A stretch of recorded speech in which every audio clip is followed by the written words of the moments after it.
Hey y'all, I'm Gina. I'm one of the moms here at Not Your Pinterest Mom, and today I'm going to be giving you guys some tips on how to create a budget you're actually going to stick to.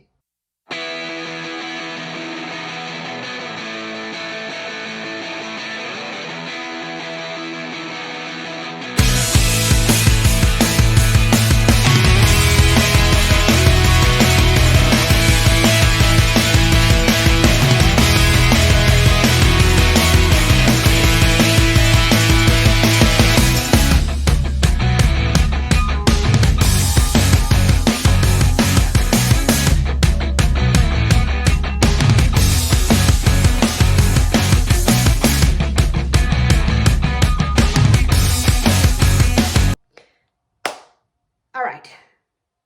First, let's talk about what you don't want to do.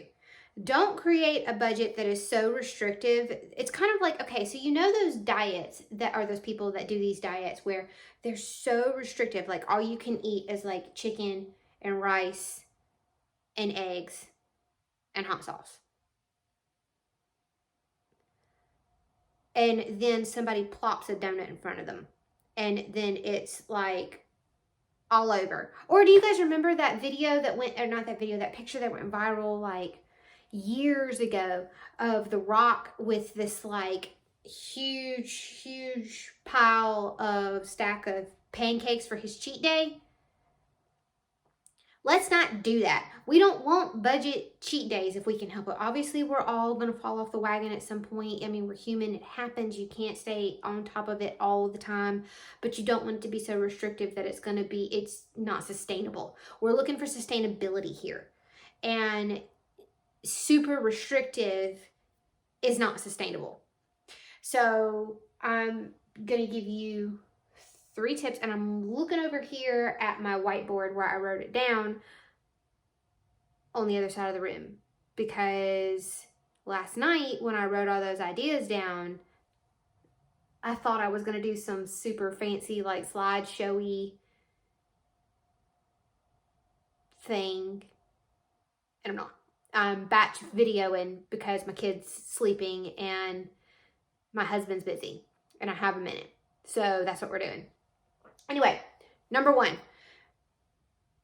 be honest with yourself. Look, I tried to keep my grocery budget down to $80 a week, and there are 3 of us, and my son is eating baby food now. And yes, I know I could save money by making him his own baby food. I did that for a while, and then some crap happened, and then I got overwhelmed and I just didn't stick to it. Okay, so I'm buying baby food. I have to buy formula water. He's eating finger foods now, so my groceries, I'm buying different things or more quantity so that he can have his share too. So $80 a week was not cutting it. We were overspending every week of the world, and I was freaking out because we were busting our budget. So when I sat down and I looked at it, I was like, okay, this is not realistic. It's not sustainable. It's just not happening. So, but what was realistic was to cut out how much we were eating out and then shift that money into my grocery budget. So that made more sense. But for that to work, I had to sit down and have to meal plan, and I have to pick extremely easy meals that I know we're going to eat and that I know are going to be easy. That's why we do a lot of Instant Pot meals around here, because my little self almost cussed. This is so hard. Anyway, is going to inevitably forget to pull the chicken out the freezer. I do it every day. I forget every time. But I can throw it frozen in the Instant Pot, and then it's ready in 30 minutes. Golden. So be honest with yourself. Be realistic with yourself. Just be realistic. Know what you're going to stick to. It has to be a budget that fits in with your life. Same with like how I've talked about in our cashless envelope system. I'm not going to the store.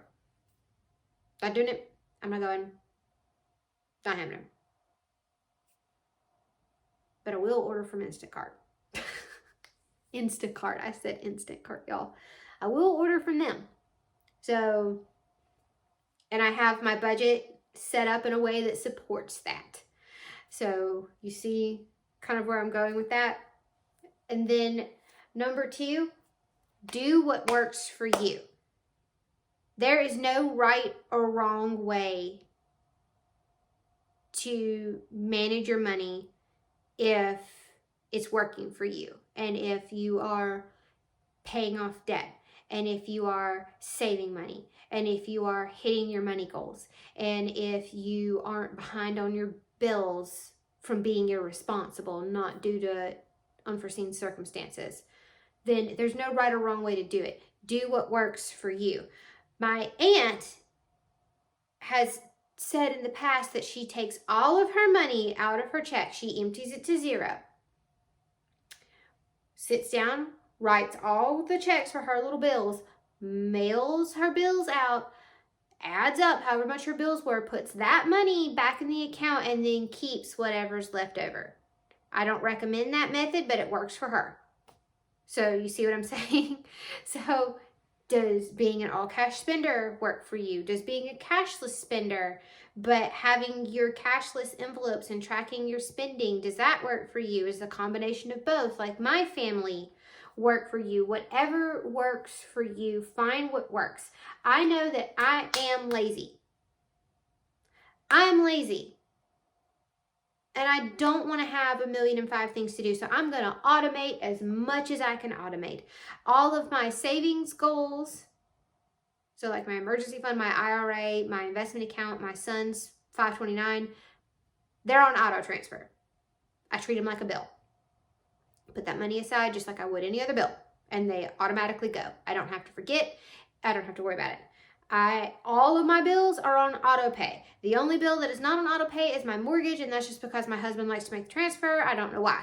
But everything else is on auto pay, and that includes my car, which is at this weirdo credit union because at the time, anyway, and you can't do, they're stupid, and I can't wait to be done with this car loan, so I never have to look at that bank ever again. I hate them.